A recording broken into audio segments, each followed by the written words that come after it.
पिछले वीडियो में जो मैंने आपको होमवर्क दिया था उसमें क्वेश्चन था आपका भौतिक परिवर्तन क्या है, जिसको कि क्लियर एक्सप्लेन हम कर चुके हैं।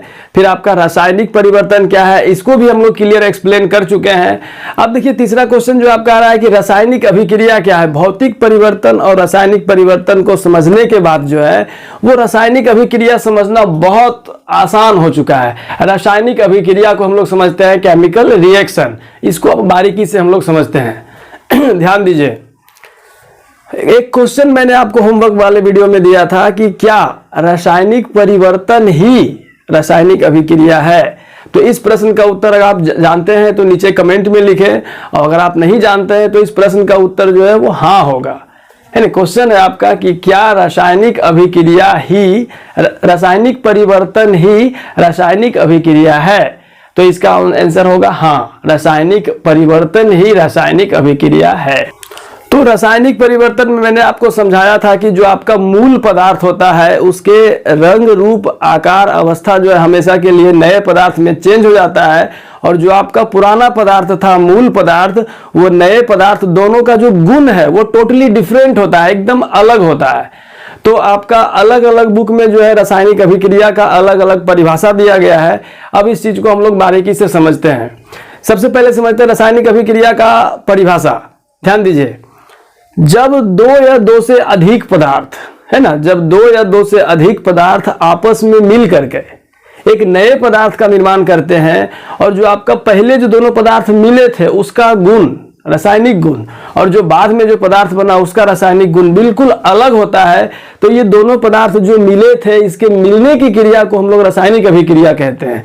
लेकिन यहां से आपका रासायनिक अभिक्रिया की परिभाषा कंप्लीट नहीं हुआ है, एक फेज आपका और है। दूसरा देखते हैं कि जब कोई बड़ा पदार्थ जब उसको आपका विशेष अवस्था मिलता है, विशेष कंडीशन मिलता है, तो विशेष कंडीशन के वजह से जो है एक बड़ा पदार्थ जो है दो या दो से अधिक पदार्थों में टूट जाता है, और जो आपका पहले जो बड़ा पदार्थ था उसका केमिकल प्रॉपर्टीज रासायनिक गुण, और जो बाद में आपका दो या दो से अधिक पदार्थ बना उसका रासायनिक गुण टोटली डिफरेंट होता है, बिल्कुल अलग होता है। तो अब यहां से हम लोग रासायनिक अभिक्रिया को यानी कि आपका केमिकल रिएक्शन को समझ चुके हैं। अब इसके परिभाषा को हम बारीकी से यहां पे आपका स्क्रीन पे डालते हैं। ध्यान दीजिए, जब कोई पदार्थ अकेले ही या तो दो अलग अलग पदार्थ मिल करके है ना, जब दो या दो से अधिक पदार्थ का निर्माण करता है तो, और आपका जो मूल पदार्थ था और जो आपका बाद में जो नया पदार्थ बना दोनों का जो है केमिकल प्रॉपर्टी टोटली डिफरेंट होते हैं, तो यही जो क्रिया जो है आपका रासायनिक अभिक्रिया कहलाता है। आप जब इसको एग्जाम में लिखे या तो आप से अगर कोई पूछे तो इसको बताने के टाइम में आप दोनों को अलग अलग बोल सकते हैं, लेकिन दोनों को कंबाइंडली लिखना ज्यादा अच्छा होगा। यानी कि जब दो अलग अलग पदार्थ दो या दो से अधिक पदार्थ आपस में मिल करके एक नए पदार्थ का निर्माण करते हैं, और जो पुराने पदार्थ थे उसका रासायनिक गुण अलग और आपका जो बाद में पदार्थ बना उसका रासायनिक गुण अलग। रासायनिक अभिक्रिया के एग्जाम्पल को, रियल लाइफ एग्जाम्पल को हम लोग समझते हैं। देखिए, मैंने अभी आपको बताया कि दो अलग अलग पदार्थ मिल करके जब नए पदार्थ का निर्माण करते हैं तो दोनों आपका जो पहले का जो गुण था वो अलग और जो बाद में जो पदार्थ बना उसका गुण अलग। तो ये दोनों पदार्थ का मिलना जो है, मिलने की क्रिया रासायनिक अभिक्रिया कहलाती है। ऐसा मैंने अभी आपको बताया रासायनिक अभिक्रिया की परिभाषा में। अब ध्यान दीजिए, रासायनिक अभिक्रिया में जो मान लीजिए कि आपका हाइड्रोजन और ऑक्सीजन दोनों मिल करके जो है जल का निर्माण करते हैं, यानी कि आपका H2 + O2 is equal to आपका H2O। ध्यान दीजिए, तो यहां से हाइड्रोजन का जो आपका केमिकल प्रॉपर्टीज है वो आपका हाइड्रोजन जो है वो भविष्य का ईंधन कहलाता है। हमारा ब्रह्मांड जो है वो हाइड्रोजन से भरा हुआ है, और भविष्य में जो है कुछ ऐसे मशीन आएंगे जो कि हाइड्रोजन को ईंधन के रूप में यूज करेगा। हाइड्रोजन जो है काफी दहनशील पदार्थ है। आपका ऑक्सीजन जो है वो किसी वस्तु को जलने में मदद करने वाला पदार्थ है, आपका सपोर्टर है ना, दहन का सपोर्टर है। तो दोनों का देखिए गुण टोटली डिफरेंट है। एक जो है आपका ज्वलनशील पदार्थ है, एक तो आपका दहन में जो है साथ देने वाला उसका सपोर्टर है। लेकिन जब दोनों पदार्थ मिलते हैं, आपस में अभिक्रिया करते हैं, आपका हाइड्रोजन और आपका ऑक्सीजन, तब जो होता है जल का निर्माण। और जल जो है वो आपका आग को बुझाने का काम करता है, हमारी प्यास को बुझाने का काम करता है। और जल जो है वो आपका टोटली एकदम अलग पदार्थ है। हाइड्रोजन का केमिकल प्रॉपर्टीज, ऑक्सीजन का, और जो बाद में आपका दोनों के संयोग से जो जल बना उसका गुण देखिए एकदम टोटली डिफरेंट है, बिल्कुल अलग है। ध्यान देने वाली बात है कि आपका हाइड्रोजन जो है वो भी गैस है और आपका ऑक्सीजन जो है वो भी गैस है। लेकिन दोनों को कंबाइंडली, दोनों संयोग करके जो आपका पदार्थ का निर्माण करते हैं वो हमारा जल है, H2O है। और H2O का अवस्था देखिए वो आपका क्या है, H2O जो है आपका द्रव अवस्था में है। इधर दोनों गैस मिले और इधर से जो नया पदार्थ बना वो आपका द्रव अवस्था में है। यहां से हम लोग समझ सकते हैं कि जो मूल पदार्थ थे और जो नया पदार्थ बना है वो आपका टोटली डिफरेंट है। दोनों के केमिकल प्रॉपर्टीज जो है बिल्कुल अलग है। और आपका हाइड्रोजन और ऑक्सीजन दो अलग अलग पदार्थों का मिलना, यही आपका रासायनिक अभिक्रिया है। देखिए दूसरा रियल लाइफ एग्जांपल हमारे पास है आपका संगमरमर का, जिसको कि हम लोग चूना पत्थर भी कहते हैं। और उसका रासायनिक नाम जो है आपका कैल्शियम कार्बोनेट है। इसका सूत्र आपका होता है CaCO3, कैल्शियम कार्बोनेट, संगमरमर या आपका चूना पत्थर। ध्यान दीजिए, तो जब ये आपका एक बड़ा पदार्थ के रूप में है, मैंने आपको बताया था परिभाषा में कि जब कोई बड़ा पदार्थ अकेले ही है ना दो अलग अलग पदार्थों में टूट करके नए पदार्थ का निर्माण करता है, और जो आपका मूल पदार्थ था उसका गुण और आप जो बाद में जो बना नया पदार्थ उसका गुण टोटली डिफरेंट, बिल्कुल अलग होता है। ध्यान दीजिए, यहाँ से जो है आपका ये एक ठोस अवस्था में है, आपका CaCO3 कैल्शियम कार्बोनेट संगमरमर पत्थर या आपका चूना पत्थर के रूप में है। CaCO3 कैल्शियम कार्बोनेट जो है आपका दो अलग अलग पदार्थों में टूट जाता है, जिसमें पहला जो है आपका वो आपका CaO कैल्शियम ऑक्साइड यानी कि आपका कली चूना, और दूसरा जो है आपका CO2 यानी कि आपका कार्बन डाइऑक्साइड। अब यहाँ से गौर कीजिए, जो आपका CaCO3 जो था वो आपका ठोस अवस्था में था, इसके केमिकल प्रॉपर्टीज बिल्कुल अलग थे। लेकिन यही जब आपका बना तो एक कैल्शियम ऑक्साइड हो गया आपका एकदम अलग, फिर आपका कार्बन डाइऑक्साइड गैस वो भी आपका एकदम अलग। तो यहाँ से वो आपका एक ही पदार्थ जो है जब गर्म किए उसको तो वो टूट करके दो या दो से अधिक पदार्थ में विभक्त हो गया और उसके केमिकल प्रॉपर्टीज बिल्कुल अलग है। तो यहाँ से फाइनली हम लोग रासायनिक अभिक्रिया को समझ चुके हैं, क्लियर हो चुका है हमारा कि जब दो पदार्थ है ना, जब दो या दो से अधिक पदार्थ है ना मिल करके एक नए पदार्थ का निर्माण करते हैं तो ये भी आपका रासायनिक अभिक्रिया कहलाता है। लेकिन जब एक ही बड़ा पदार्थ दो अलग अलग छोटे पदार्थों में टूट जाता है तो टूटने की क्रिया भी रासायनिक अभिक्रिया। आप चाहे तो दोनों को अलग लिख सकते हैं, और आपका जो बुक में परिभाषा दिया गया है वो सारे परिभाषा जो आपको कंबाइंड करके दिया गया है कि जब कोई पदार्थ अकेले ही या दो अलग अलग पदार्थ मिल करके है ना दो या दो से अधिक पदार्थों का निर्माण करता है तो मूल पदार्थ जो पहले पदार्थ था उसका गुण अलग, केमिकल प्रॉपर्टीज अलग, और जो बाद में पदार्थ बना उसका केमिकल प्रॉपर्टीज अलग। तो यही जो आपका टूटना और आपका मिलना, दो अलग अलग पदार्थ मिले थे और एक बड़ा पदार्थ टूटा था, तो ये टूटना और मिलना यही क्रिया जो आपका रासायनिक अभिक्रिया कहलाता है। जब से हमने रासायनिक अभिक्रिया को समझना शुरू किया है तब से मैंने आपको दो पदार्थ के बारे में हमेशा बोल रहे हैं। पहला आपका एक मूल पदार्थ और फिर बाद में आपका नया पदार्थ। ध्यान दीजिए, मूल पदार्थ यानी कि वैसे पदार्थ जो रासायनिक अभिक्रिया में भाग ले रहे थे, और आपका नया पदार्थ जो आपका रासायनिक अभिक्रिया के बाद जो आपका बन रहा था। तो दो तरह के पदार्थ जो रासायनिक अभिक्रिया में आए, और दोनों को देखिए साइंटिस्ट जो है अलग अलग नाम दिया है, इसको बारीकी से समझते हैं। होमवर्क वाले वीडियो सेक्शन में मैंने आपको क्वेश्चन दिया था कि अभिकारक क्या है। दूसरा क्वेश्चन था आपका प्रतिफल क्या है ना। आपका पहला अभिकारक यानी कि आपका रिएक्टेंट, और आपका दूसरा प्रतिफल यानी कि प्रोडक्ट। दो क्वेश्चन आपको मैंने दिया था होमवर्क वाले सेक्शन में। ध्यान दीजिए, अभिकारक को समझते हैं। रिएक्टेंट यानी वैसे पदार्थ, जैसे आपको देखिए CaCO3 जो है वही गर्म होकर के टूट रहा था आपका CaO कैल्शियम ऑक्साइड और आपका CO2 कार्बन डाइऑक्साइड में। तो यहाँ से सबसे पहले जो पदार्थ आया था हमारा रासायनिक अभिक्रिया में जो भाग लिया था वो पदार्थ हमारा CaCO3 था, कैल्शियम कार्बोनेट। तो जो पदार्थ रासायनिक अभिक्रिया में भाग लेते हैं यानी पहले मूल पदार्थ जो होता है हमारा, उसी को हम लोग अभिकारक कहते हैं। अभिकारक का अंग्रेजी जो है वो आपका होता है रिएक्टेंट। अभिकारक रिएक्टेंट। ध्यान दीजिए, इसका परिभाषा बड़ा ही सिंपल है, वैसे पदार्थ जो रासायनिक अभिक्रिया में भाग लेते हैं उसी पदार्थ को जो है हम लोग अभिकारक और इंग्लिश में रिएक्टेंट कहते हैं। बड़ा सिंपल परिभाषा है। दूसरा क्वेश्चन जो है हमारा वो है आपका प्रतिफल यानी कि प्रोडक्ट। तो रासायनिक अभिक्रिया संपन्न होने के बाद जो नया पदार्थ बनता है आपका, यानी रासायनिक अभिक्रिया के फल स्वरूप बनने वाले नए पदार्थ, उसको जो हम लोग प्रतिफल कहते हैं। इंग्लिश में जो आपका होता है प्रोडक्ट। जो आपके होमवर्क क्वेश्चन जो होमवर्क में था आपका कि प्रतिफल क्या है, तो इसका परिभाषा बड़ा ही आसान है कि रासायनिक अभिक्रिया के फलस्वरूप जिस नए पदार्थ का निर्माण होता है उसी नए पदार्थ को जो हम लोग प्रतिफल कहते हैं। और लेकिन जो आपका रासायनिक अभिक्रिया में भाग लेता है उस पदार्थ को जो हम लोग अभिकारक और इंग्लिश में रिएक्टेंट कहते हैं। देखिए उदाहरण के साथ हम लोग समझते हैं प्रतिफल को और आपका अभिकारक को।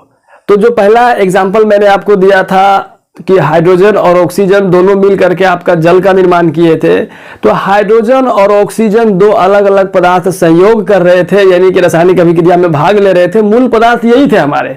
तो रासायनिक अभिक्रिया में भाग लेने वाले पदार्थ आपका हाइड्रोजन और ऑक्सीजन, ये जो दोनों था आपका, ये आपका अभिकारक थे क्योंकि रासायनिक अभिक्रिया में भाग ले रहे थे।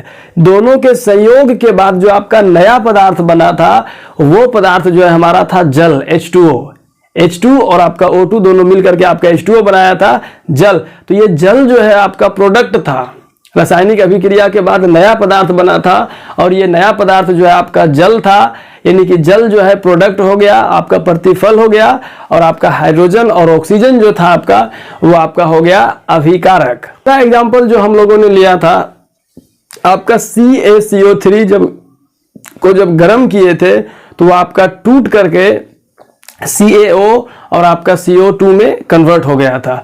तो यहां से देखिए जो पदार्थ रासायनिक अभिक्रिया में भाग ले रहा है वो पदार्थ हमारा CaCO3 था, यानी कि CaCO3 जो है वो आपका अभिकारक है, रिएक्टेंट है, क्योंकि ये रासायनिक अभिक्रिया में भाग ले रहा है। मूल पदार्थ है आपका अभिकारक या तो आपका रिएक्टेंट। लेकिन इसके प्रति जब इसको गर्म किए थे, जब रासायनिक अभिक्रिया हो गया था, तो नया पदार्थ के रूप में हमें मिला था CaO यानी कि कली चूना और आपका CO2 यानी कि कार्बन डाइऑक्साइड। तो CaO और आपका कार्बन डाइऑक्साइड ये दोनों जो है आपका प्रोडक्ट था, यानी कि आपका प्रतिफल इंग्लिश में आपका प्रोडक्ट। देखिए रियल लाइफ एग्जांपल समझते हैं।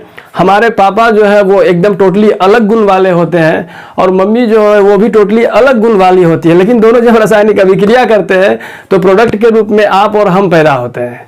यानी कि आपका एक माता और पिता जो है दोनों आपका अभिकारक है, उसके प्रोडक्ट के रूप में जो बच्चे पैदा होते हैं वो आपका क्या है, प्रतिफल है, प्रोडक्ट है। याद ध्यान दीजिए, हमारे समाज में जब कोई बच्चा बदमाशी करता है तो उसके पड़ोसी कहते हैं कि तू किसका प्रोडक्ट है रे, यानी कि मम्मी पापा को ब्लेम करते हैं कि कैसा माँ बाप से तू पैदा हुआ है जो इतना बदमाश है। ध्यान दीजिए, रासायनिक अभिक्रिया को हम लोग बारीकी समझ लिए, अभिकारक क्या है इसको भी समझ लिए और आपका प्रतिफल क्या है इसको भी समझ लिए। अब ध्यान देने वाली बात है कि आखिर जब दो पदार्थ आपस में मिलते हैं तो उनके अंदर ऐसा कुछ होता क्या है जो नए पदार्थ का निर्माण हो जाता है। यानी यहाँ से आपका जो नेक्स्ट पॉइंट है वो रासायनिक अभिक्रिया की क्रिया विधि, यानी कि जब दो पदार्थ मिलते हैं तो नया पदार्थ बनता है, या कोई बड़ा पदार्थ टूटता है तो नया पदार्थ बनता है, तो आखिर होता क्या है। तो निर्जीव वस्तु जितने भी होते हैं वे सारी वस्तुएं जो है परमाणु से बने होते हैं, है ना। हम लोग पढ़ रहे हैं रासायनिक अभिक्रिया की क्रिया विधि और इसको बारीकी से हम लोग समझते हैं कि जब कोई पदार्थ रासायनिक अभिक्रिया में भाग लेता है तो सबसे पहले जो है अभिकारक यानी जो रासायनिक अभिक्रिया में भाग लिए थे वो अपने परमाणुओं में टूट जाते हैं। अब परमाणु में टूट जाने के बाद जो है आपका परमाणु जो है अपना अपना पार्टनर बदल लेता है और पार्टनर बदल के नए पार्टनर के साथ में जो है नए पदार्थ का निर्माण करता है। इन रासायनिक अभिक्रिया के अंदर की बात अगर बोले कि अंदर में क्या होता है, तो अंदर में आपका यही होता है। कोई भी पदार्थ जो रासायनिक अभिक्रिया में भाग लेते हैं सबसे पहले वो आपका परमाणुओं में टूट जाते हैं, फिर परमाणु जो है अपना पार्टनर बदल लेता है और पार्टनर बदल करके वो नए पार्टनर के साथ नए पदार्थ का निर्माण करता है और इस तरह से नए पदार्थ का निर्माण हो जाता है। उदाहरण के लिए देखिए हम लोग समझ सकते हैं कि आपका H2 का मतलब था कि हाइड्रोजन के एक अणु में जो है हाइड्रोजन के दो परमाणु आपस में पार्टनरशिप करके हाइड्रोजन का एक अणु बनाए हुए थे। फिर प्लस हमने O2 बताया था कि ऑक्सीजन आपका, तो O2 का मतलब भी यही हुआ कि ऑक्सीजन के एक अणु में ऑक्सीजन के दो परमाणु जो है पार्टनरशिप करके आपका एक अणु बनाए हुए हैं। लेकिन जैसे ही दोनों रासायनिक अभिक्रिया में भाग लेते हैं, आपका हाइड्रोजन और आपका ऑक्सीजन, तो ये दोनों जो है आपका परमाणुओं में टूट जाते हैं, और टूट जाने के बाद जो है एक हाइड्रोजन और आपका एक ऑक्सीजन, ये दोनों H2 हाइड्रोजन के एक अणु में 2 परमाणु थे और आपका ऑक्सीजन के भी एक अणु में 2 परमाणु थे। टोटल यहाँ से 4 परमाणु थे आपका, 2 हाइड्रोजन का, 2 ऑक्सीजन का। लेकिन जब ये रासायनिक अभिक्रिया में भाग लेते हैं तो सबसे पहले ये परमाणुओं में टूट जाते हैं। अणु जो है उनके बीच का बंधन जो है, केमिकल बॉन्ड आपका, वो टूट जाता है, और परमाणुओं में टूटने के बाद जो है आपका एक नया केमिकल बॉन्ड बनता है, नया बंधन बनता है। अब जो है यहाँ से जल के 2 अणु का निर्माण होता है, जिसमें कि एक अणु में आपका H2O, इसका जल का जो सूत्र होता है, अणु सूत्र हमारा, वो होता है आपका H2O, यानी कि हाइड्रोजन का 2 परमाणु, ऑक्सीजन का 1 परमाणु मिल करके जल का एक अणु बनाते हैं। चूंकि हाइड्रोजन भी 2 था, ऑक्सीजन भी 2 था, तो इस तरह से मिल करके 2 अणु का निर्माण करते हैं, यानी कि H2 और आपका O2 इज इक्वल टू आपका इधर क्या हो रहा था, H2H2O। तो इस तरह से जो है अभी हम लोगों ने रासायनिक अभिक्रिया की क्रिया विधि को बारीकी से समझा कि जब भी कोई पदार्थ रासायनिक अभिक्रिया में भाग लेते हैं तो पहले जो है उनका पदार्थ जो है वो आपका केमिकल बॉन्ड टूट जाता है, यानी कि वो परमाणुओं में बदल जाते हैं। फिर परमाणु जो है अपना पार्टनर बदल करके, अपना साथी बदल करके नए अणु का निर्माण करता है। फिर अणुओं के सहयोग से नए पदार्थ का निर्माण पूर्णतः हो जाता है। तो यहाँ से हमने रासायनिक परिवर्तन, भौतिक परिवर्तन, रासायनिक अभिक्रिया, अभिकारक और प्रतिफल को बारीकी से समझा। ध्यान दीजिए, साइंटिस्ट ने प्रकृति को जब ऑब्जर्व किया तो उन्होंने देखा कि जब भी दुनिया में कहीं भी रासायनिक अभिक्रिया होती है तो 5 लक्षण देखने को मिलते हैं। यानी कहीं भी रासायनिक अभिक्रिया होगा तो इन्हीं 5 लक्षणों में से कोई ना कोई लक्षण हमेशा प्रकट होगा, जिसमें से आपका सबसे पहला है रासायनिक अभिक्रिया के बाद होने वाले परिवर्तन, यानी कि उसके गुण। रासायनिक अभिक्रिया के लक्षण कह सकते हैं इसको। जैसे आपका शरीर गर्म होता है तब आप कहते हैं बुखार लग गया है, ये बुखार लगा हुआ है। तो इस तरह से रासायनिक अभिक्रिया की घटना जब घटित होती है तो इसके 5 लक्षण होते हैं। सबसे पहला जो है आपका गैस की उत्पत्ति होना। कहीं भी रासायनिक अभिक्रिया कंप्लीट होता है तो आपका गैस की उत्पत्ति होती है। दूसरा है आपका अवक्षेप का बनना, और तीसरा है आपका रंग परिवर्तन होना। चौथा है आपका अवस्था परिवर्तन होना, और 5वां है आपका ताप परिवर्तन होना। दुनिया में कहीं भी अगर आपका रासायनिक अभिक्रिया होगा तो ये 5 में से कोई एक लक्षण आपको देखने को मिल सकता है। 5 में से 2 लक्षण भी मिल सकता है, कहीं कहीं 5 के 5 भी आपको मिल सकता है। वो आपका टर्म्स कंडीशन पर निर्भर करता है। आज की वीडियो में हम लोग यहीं तक सीखेंगे। तो आगे मैं आपको होमवर्क दे रहा हूं, इन सारे होमवर्क का सॉल्यूशन और एक्सप्लेनेशन जो है कल अगले वीडियो में आपको मिलेगा। तो आपके स्क्रीन पे क्वेश्चन आ रहा है कि रासायनिक समीकरण क्या है, और ये 5 जो मैंने आपको बताया था, आपका अवस्था परिवर्तन, रंग परिवर्तन, ये 5 का डिटेल जो है हम लोग एग्जाम्पल के साथ कल पढ़ेंगे। तो पहला होमवर्क क्वेश्चन है आपका कि रासायनिक समीकरण क्या है, संतुलित समीकरण क्या है, असंतुलित समीकरण क्या है ना, और रासायनिक अभिक्रिया कितने प्रकार के होते हैं, रासायनिक अभिक्रिया कितने प्रकार के होते हैं। तो ये सारे होमवर्क को आप बना करके रखें। ध्यान दीजिए, जितने भी ऑनलाइन वीडियोस का क्लास आप करेंगे तो सारे वीडियोस का जो आपका नोट्स जो है PDF के रूप में आपको टेलीग्राम पे मिल जाएगा। यूट्यूब के डिस्क्रिप्शन में उसका लिंक होगा, या तो आप टेलीग्राम पे जा करके official the key to success search करेंगे तो आपका एक मेरा चैनल मिल जाएगा। वहां से आप PDF प्राप्त कर सकते हैं, चैप्टर के सारे PDF और सारे एक्सप्लेनेशन जो है, डिटेल चर्चा जो है आपको वीडियोज में मिलेगा। वो भी आपका पार्ट बाय पार्ट पूरे चैप्टर को एकदम क्लियर एक्सप्लेन किया जाएगा, और सारे जो PDFs होंगे, जो नोट्स होंगे, वो आपको टेलीग्राम चैनल पे मिल जाएगा। तो आप रेगुलर वीडियोस को देखते रहें, अपने फ्रेंड को शेयर करते रहें, और आपको जिस तरह का भी प्रॉब्लम है आप नीचे कमेंट में लिखें। मैं आपके हर कमेंट को गौर से पढ़ूंगा, और हर जो आपका क्वेश्चन होगा, डाउट होगा, उस पर स्पेशल वीडियो बना करके आपको बताया जाएगा, एक्सप्लेन किया जाएगा। तो आप अपने सारे डाउट जो है कमेंट में लिखें। PDF के लिए जो है आपका टेलीग्राम पे सर्च करें official the key to success, और रेगुलर वीडियो ऑनलाइन सीरीज में आप बने रहें हमारे साथ। नवादा का first innovative institute the key to success.